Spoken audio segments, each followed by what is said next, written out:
পৃষ্ঠা 202। কুচিয়াকোল রাজবাড়ির দুর্গাপট। কুচিয়াকোল রাজবাড়ির দুর্গাপট তিনটি ফৌজদার শিল্পীরা আঁকলেও অনেকগুলি পার্থক্য লক্ষ্য করা যায়।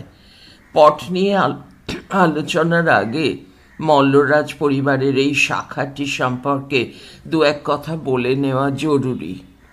বিষ্ণুপুরের মল্লরাজা চৈতন্য সিংহের রাজত্বের শেষ সময়ে যখন মল্লভূমি টুকরো হয়ে নিলামে বিক্রি হয়ে যাচ্ছিল, সেই সময় চৈতন্য সিংহর দ্বিতীয় পুত্র নিমাই সিংহ 22টি মৌজা কিনে নিয়ে 1798 খ্রিস্টাব্দে কুচিয়াকোল রাজধানী প্রতিষ্ঠা করেন। ব্রিটিশ শাসিত বাংলায় শিক্ষা সংস্কৃতি ক্ষেত্রে এই পরিবার বেশ অগ্রণী ভূমিকা পালন করেছে। সেই সময় ইংরেজি শিক্ষায় শিক্ষিত হয়ে ইংরেজদের সাথে লড়াই করার মানসিকতা তৈরির উদ্দেশ্য নিয়ে তৈরি হয়েছিল রাধা বল্লভ ইনস্টিটিউট। ঈশ্বরচন্দ্র বিদ্যাসাগর বিদ্যালয়টি প্রতিষ্ঠা করতে এসেছিলেন। পৃষ্ঠা 203। বিষ্ণুপুর ঘরানার দিকপাল সব গুণী মানুষ ওখান থেকে সম্মানজনক সহযোগিতা পেয়েছেন নানাভাবেই। এখনও এদের কাছে দুর্গাপট এঁকে দেবার বিনিময়ে ফৌজদার শিল্পীরা পারিশ্রমিক হিসাবে সামান্য হলেও অর্থ এবং সাম্মানিক স্বরূপ একটি ধুতি পান। বিষ্ণুপুরের মৃন্ময়ী বা জামকুড়ির রাজরাজেশ্বরীর মতো এখানে কোনো প্রতিমা নেই। পুজো হয় পটচিত্রেই। পটটি 7টি ছোট কক্ষ এবং মাঝের বড় একটি কক্ষ নিয়ে 8 ভাগে বিভক্ত। গণেশ ছাড়া দুর্গা, শিব, লক্ষ্মী, সরস্বতী, কার্তিক এবং মহিষাসুর প্রত্যেকেরই মুখ সম্পূর্ণ আঁকা। সকলেই সামনের দিকে তাকিয়ে। মহাদেবের কক্ষের পাশে ডান দিকের কক্ষে রাম এবং বাঁ দিকের কক্ষে লক্ষ্মণ হাতে তীর ধনুক নিয়ে দাঁড়িয়ে। কার্তিক ময়ূরের ওপরে দুপায়ে দাঁড়িয়ে, ময়ূরের পেখম গোটানো। কার্তিক ধুতির ওপর রাজস্থানী পোশাকের মতো কুর্তি পরে আছে। মহিষাসুরেরও গায়ে আগুন রঙের পোশাক। 2টি পায়েই দেখা যায়। পায়ে সাদা রঙের মোজা, কালো শু। সিংহের রং সাদা নয়, প্রকৃত সিংহের মতোই। এই কতকগুলি পার্থক্য ছাড়া সবই বিষ্ণুপুরের পটের মতোই। জামকুড়ির দুর্গাপট। বর্গীয় জয়াকার ম কয়হস্য ডয়শূন্য রয় হস্যই জামকুড়ি। বিষ্ণুপুরেরই মল্লরাজবংশের অন্যতম শাখা জামকুড়ির রাজপরিবারের দুর্গাপুজোর 3টি পট আঁকছেন বিগত 10 বছর ধরেই রণবীর সিংহ গ্রামের গুণসমুদ্র কর্মকারের বংশধর গোপাল কর্মকারের স্ত্রী কৃপাময়ী কর্মকার। তিনি এই পটচিত্রাঙ্কন শিখেছেন শ্বশুরমশাই নিতাই কর্মকারের কাছে। এদের পটগুলি উচ্চতায় 2 ফুট 1.5 ফুট চওড়া, ওপরের 2টি কোণ সম্পূর্ণ কাটা। ষড়ভুজাকৃতি এই পটগুলিতে ইসলামী স্থাপত্যশৈলী লক্ষ্য করা যায়। পটভূমিতে প্রথমেই পঞ্চরত্ন বিশিষ্ট একটি মন্দির এঁকে নেয়, যার প্রতিটি শীর্ষ গম্বুজাকৃতি। মাঝের 3টি চূড়ার মাথায় ত্রিশূল। মন্দিরে 5টি কক্ষ। মাঝখানের সবচেয়ে বড় কক্ষটিতে মহিষমর্দিনী দুর্গা, মহিষাসুর, সিংহ এবং মহিষ। দশভুজা দুর্গার মুখ বাঁ পাশে ফেরানো। শাড়িটিতে আধুনিকতার ছোঁয়া। হলুদ, সবুজ এবং নীল রঙের বৈচিত্র্যময় আকর্ষণীয় বিন্যাস। মাথায় বড় মুকুট। বাঁ হাত দিয়ে শঙ্খে ফুঁ দিচ্ছেন। ডান দিকের প্রথম হাত দিয়ে ত্রিশূলে অসুর নিধন করছেন। নিচের বাঁ দিকের একটি হাতে ধরে আছেন মহিষাসুরের চুলের মুঠি। অন্য 7টি হাত সম্পূর্ণভাবে প্রসারিত, সবগুলি হাতেই অস্ত্র। মহিষাসুরের দাড়ি আছে, দেবী দুর্গার ডান পা ঘোড়ামুখী সাদা রঙের অ্যাসপিয়ান লায়নের পিঠে, বাঁ পাটি হালকা নস্যি রঙের গলা কাটা মহিষের ষাঁড়ের উপর। মহিষের পিঠে দুটি তীর তির্যকভাবে বেঁধা। ওপরে তিনটি চূড়ার মাঝখানে মহাদেব বাঘছাল পরে ষাঁড়ের পিঠে বসে, মুখ ডান দিকে ফেরানো, অর্থাৎ দুর্গা এবং শিবের মুখ দুটি বিপ্রতীপে। নন্দী ভৃঙ্গি নেই। এই মধ্য চূড়া দুপাশে দুটি চূড়ার পাশে লম্বা দণ্ডের উপরে দুটি পতাকা লাল রঙের উড়ছে, প্রান্ত দুটি পরস্পর বিপরীতে। দুর্গার দুপাশে চারটি কক্ষের ডান দিকের ওপরের কক্ষে পদ্মফুল হাতে দাঁড়িয়ে লক্ষ্মী, নীল শাড়ি সবুজ জামা পরে। কক্ষটি জমির রং দুর্গা এবং সরস্বতীর মতোই কালচে লাল রঙের। দুর্গার বাঁ দিকের উপরের কক্ষে সরস্বতী বীণা হাতে দাঁড়িয়ে, মুখ বাঁ পাশে, অর্থাৎ লক্ষ্মী ও সরস্বতী বিপরীতমুখী। দুজনেরই বাহন অনুপস্থিত। লক্ষ্মীর নিচের ঘরে গণেশ সম্মুখে তাকিয়ে, বাহন ইঁদুরের পাশে বসে। সরস্বতীর নিচের কক্ষে কার্তিক ময়ূরের পিঠে বসে, ময়ূরের পেখম নামানো। কার্তিক মায়ের দিকে তাকিয়ে, ডান হাতে উদ্যত খোলা তলোয়ার। কার্তিক গণেশ দুজনের কক্ষের জমির রং নীলাভ সাদা। মল্লরাজ বংশের এই তিনটি পৃথক পরিবারে বড়, মেজ এবং ছোট ঠাকুরানীর পুজো পদ্ধতি যদিও এক বলি নারায়ণী মতে লয় দীর্ঘই নারায়ণী, বলি নারায়ণী, তবু তিন জায়গায় পটচিত্রে কিছু সাদৃশ্য বৈসাদৃশ্য লক্ষ্য করা যায়। পৃষ্ঠা 204। মল্লভূমের দুর্গাপটের চিত্রশৈলীর বিশ্লেষণের ক্ষেত্রে ইতিপূর্বে নানা ধরনের মতামত পাওয়া গেছে। এখানকার স্থাপত্য শিল্প, বিশেষত মিনিয়েচার চিত্রকলায় রাজস্থানী প্রভাব আছে। জামকুড়ির দুর্গা প্রতিমা রাজরাজেশ্বরীর সঙ্গে রাজস্থানের এক দুর্গা প্রতিমার সাদৃশ্য রয়েছে। বিষ্ণুপুরের মল্ল রাজারা যে কৌম আদিবাসী জনগোষ্ঠী ছিলেন না, তারা আসলে যে রাজস্থানের রাজপুত বংশীয় তা প্রতিষ্ঠা করবার চেষ্টা করেছেন নানাভাবেই। চিত্রকলাতেও সেই শৈলী বিকশিত, কিন্তু তবু আদি কুলদেবতা হিসেবে বৃহৎ ধর্মশিলা কেন, এই প্রশ্ন থেকেই যায়। এখানে একটি টেবিল বা সারণী দেয়া হয়েছে, যাতে চারটি কলাম আছে। বাঁ দিক থেকে নাম, তারপরে ডান দিকে বিষ্ণুপুর রাজবাড়ি, তার ডান দিকে কুচিয়াকোল রাজবাড়ি, তার ডান দিকে জামকুড়ি রাজবাড়ি। আমি এই সারণীটি আড়াআড়িভাবে পড়ব। প্রথম রো দুর্গা, বিষ্ণুপুর রাজবাড়ি, মুখ ডান দিকে ঘোরানো, বাঁ দিকের অর্ধাংশ দেখা যায়, জমির রং আকাশি, সাদা পাড়, লাল শাড়ি। কুচিয়াকোল রাজবাড়ি, মুখ সামনের দিকে, দুটি চোখই দৃষ্টিগোচর, জমির রং হালকা নীল, সাদা পাড়, কালচে নীল শাড়ি।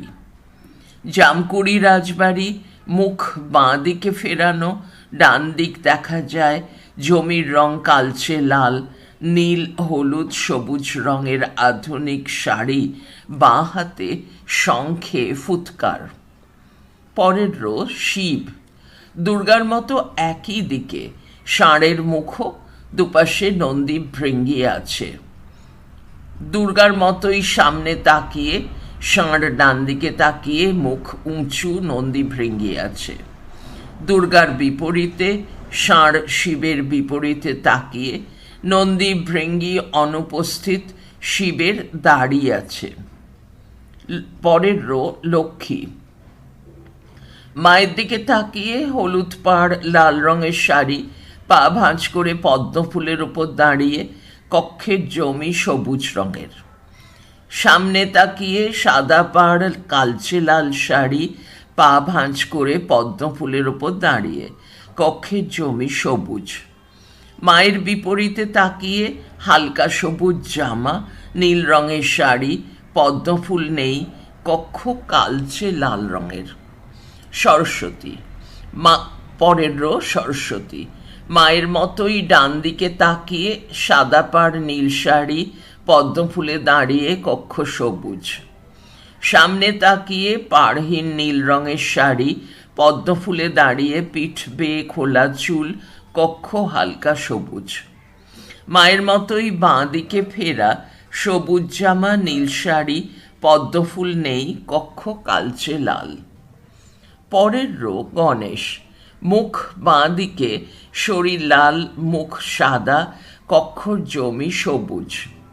মুখ মায়ের দিকে, বাঁ দিকে ফেরানো, শরীর লাল, মুখ সাদা, কক্ষ হালকা সবুজ।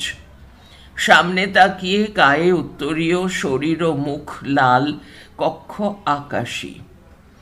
পরের রো কার্তিক, মুখ ডান দিকে, ময়ূরের বিশাল পেখম, খালি গা, গোলাপি ধুতি, দুটি হাতে ঢাল ও তরবারি, ময়ূরের পিঠে দুপাশে পা ঝুলিয়ে বসে। সামনে তাকিয়ে মুকুটহীন বাবরি চুল, হাতে তীর ধনুক, হলুদ ধুতি, লাল কুর্তা, ময়ূরের পেখম নামানো, ময়ূরের পিঠে ও লেজে পা দিয়ে দাঁড়িয়ে। হাতে উদ্যত তরবারি ও ঢাল, হলুদ ধুতি, লাল ফুল হাতা কুর্তা, ময়ূরের পেখম নামানো, পিঠে দু পা ঝুলিয়ে বসে মায়ের দিকে তাকিয়ে। পরের রো অন্যান্য, পটের ওপরে দুটি কোণে অর্ধেক সাদা অর্ধেক নীল সাদা নকশা। ওপরে বাঁদিকের কোণে রাম, ডান দিকে লক্ষ্মণ, নিচে দুর্গার কক্ষের দুপাশে দুটি ডাব সহ ঘট। ষড়ভুজাকৃতি পটে পঞ্চরত্ন বিশিষ্ট মন্দির, দণ্ডসহ পতাকা, নন্দী ভৃঙ্গি নেই, ঘোড়ামুখী সিংহ, মহিষাসুরের চাপদাড়ি। পৃষ্ঠা 205। পটচিত্রে পার্শ্ব দেবতার, বিশেষত কার্তিকের পোশাকে গুজরাটি আভাস। গুজরাটি চিত্রশৈলীর সাথে কিছু মিল অবশ্যই আছে, আবার বাংলার পাশের রাজ্য ওড়িশার এক রৈখিক দেউল, বিষ্ণুপুরের মন্দির স্থাপত্যশৈলীতে বিশেষ স্থান করেছে। দশাবতার চিত্রে নবম অবতার, বুদ্ধর পরিবর্তে জগন্নাথের অবস্থান ইত্যাদি ছাড়াও ওড়িশার রেখাঙ্কন, দুর্গাপটে গম্বুজাকৃতি শীর্ষচূড়া, খাঁজকাটা খিলান ইত্যাদির অঙ্কনে ইসলামীয় প্রভাব স্পষ্ট। বিষ্ণুপুরের মন্দির গাত্রে ড্রাগনের অলঙ্করণ অথবা রাসমঞ্চ মন্দিরের পিরামিড আকৃতি প্রমাণ করে এখানকার সংস্কৃতিতে বহিরাগত প্রভাবও ছিল। সে কারণেই কি দুর্গাপটে অ্যাসিরিয়ান লায়ন? আবার এখানকার দুর্গাপটে বাংলার পটচিত্রকলার ঐতিহ্যও বর্তমান। ক্ষিপ্র প্রবহমান রেখা বিন্যাসে সরলভাবে বিষয়ের উপস্থাপনা, রঙের ব্যবহার বাংলারই পরম্পরা। তবে সুনিয়ন্ত্রিত দক্ষ নকশা অঙ্কন, মিনিয়েচার ফর্ম, অন্যান্য অঞ্চলের চিত্রকলার কম বেশি প্রভাব সাবেকি বাংলা পটচিত্র থেকে দুর্গাপটগুলিকে কিছুটা ভিন্নতা এনে দিয়েছে বৈকি। আঞ্চলিক রীতি বৈচিত্র্যের সুনিশ্চিত প্রভাবকে অতিক্রম করে এই দুর্গাপটগুলি সর্বভারতীয় চিত্রকলার অমোঘ ধারায় প্রবাহিত হতে পেরেছে হয়তো সেই কারণেই। পট নির্মাণ পদ্ধতি। মল্লভূমির পটচিত্র মধ্যযুগীয় শিল্পচর্চার অনুবর্তন। পট তৈরির আগে পটভূমি নির্মাণের জন্য কাপড়ের ওপর মাটি বা গোবরের লেপন এরা করে না। সাদা কাপড়ের ওপর তেঁতুল বীজের আঠা বেশ কয়েক প্রস্থ চাপিয়ে চাপিয়ে রোদে শুকোতে দেয়। তার ফলে আঠা লাগানো কাপড়টি গুটিয়ে যায়। তখন আবার ওই কাপড়টিতে নরম করার জন্য রাত্রে ফাঁকা জায়গায় শিশিরের মধ্যে রেখে দিতে হয়। একেই বলে ওম, ওময় হসন্ত, খাওয়ানো, ওম খাওয়ানো। এরপর পাথর দিয়ে ছাপার ভুল, ঘষে ঘষে কাপড়টিকে মসৃণ করা, অর্থাৎ ঘুঁটা, ঘয় চন্দ্রবিন্দু হর্ষৌ টয়াকার, ঘুঁটা করা হয়ে গেলে পটের আড়া, ডয়সন রয়াকার আড়া তৈরি। ফৌজদার শিল্পীরা এরপর সরাসরি রং তুলি দিয়ে অঙ্কনের কাজ শুরু করে। অন্যরা প্রথমে পেন্সিল ড্রয়িং বা টিকলামও করে, বর্ণ মাখানো বা রঙের কাজ শুরু করে, তারপর অবয়বগুলি সাজসজ্জা বা পাগলামো উদ্ধৃতির মধ্যে। সবশেষে ছবির চারপাশে ফুল লতাপাতার বর্ডার বা কিনারা আঁকা, একে বলে পাড় আঁকা। বাজার থেকে কেনা কোনো রং তুলি এই শিল্পীরা ব্যবহার করে না। কাঠবেড়ালি, বেজি কিংবা ছাগলের লেজের লোম দিয়ে তুলি বানায়। প্রাকৃতিক হিঙ্গুল, হয় হর্ষই উঁয় হর্ষৌ ল, হিঙ্গুল, পাথুরের রং বা গাছগাছড়ার ভেষজ রং ব্যবহার করে।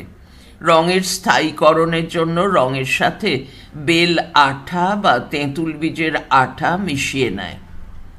পুরো একটি পট নির্মাণে সময় লাগে 15 থেকে 20 দিন।